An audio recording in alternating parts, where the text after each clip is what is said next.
கச்சத்தீவை மீட்க கோரி தமிழக சட்டப்பேரவையில் இன்று தீர்மானம் கொண்டுவரப்பட்டது. அப்போது திடீரென ஆவேசமான செங்கோட்டையன் அதிமுக எம்எல்ஏக்களுக்கும் அதிர்ச்சி கொடுத்துள்ளார். செங்கோட்டையனின் பேச்சை தொடர்ந்து அதிமுக எம்எல்ஏக்களும் அமளியில் ஈடுபட்டுள்ளனர். சட்டப்பேரவையில் என்ன நடந்தது என்பதை பார்க்கலாம். பட்ஜெட் மீதான கூட்டத்தொடர் நடைபெற்று வரும் நிலையில் கச்சத்தீவை மீட்க வலியுறுத்தும் தீர்மானம் இன்று கொண்டுவரப்பட்டது. இலங்கைக்கு தாரை வார்க்கப்பட்ட கச்சத்தீவை இலங்கையிடமிருந்து திரும்பப் பெற வேண்டும் என்று மத்திய அரசை வலியுறுத்தும் விதமாக தமிழக சட்டப்பேரவையில் தனி தீர்மானத்தை கொண்டு வந்தார் முதல்வர் மு.க.ஸ்டாலின்.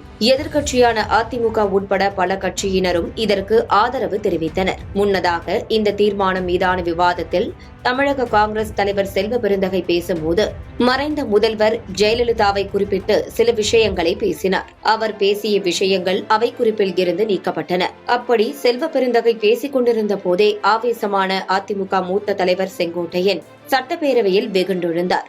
ஆக்ரோஷமாக அதிமுக சட்டமன்ற உறுப்பினர்களை நோக்கி கத்திய செங்கோட்டையன் அம்மாவை பற்றி அவர் விமர்சனம் செய்து பேசிக் கொண்டிருக்கிறார், நீங்கள் பார்த்து கொண்டு சும்மா இருக்கலாமா என்று ஆவேசப்பட்டார். உடனே சுதாரித்துக் கொண்ட அதிமுக சட்டமன்ற உறுப்பினர்களும் எழுந்து அமளில் ஈடுபட்டனர். பிறகு அந்த விவகாரம் அவை குறிப்பில் இருந்து நீக்கப்பட்டது. கச்சத்தீவு தொடர்பான தீர்மானத்திற்கு இடையே ஜெயலலிதாவை விமர்சித்த செல்வ பெருந்தகையின் செயலால் செங்கோட்டையன் ஆவேசமான நிலையில் சற்று நேரம் பரபரப்பான சூழல் ஏற்பட்டது. முன்னதாக ஜெயலலிதா ஆட்சியில் இருந்தபோது கச்சத்தீவு மீட்பு குறித்து பேச திமுகவினருக்கு எந்த தகுதியும் இல்லை என்று காட்டமாக விமர்சித்தது குறிப்பிடத்தக்கது.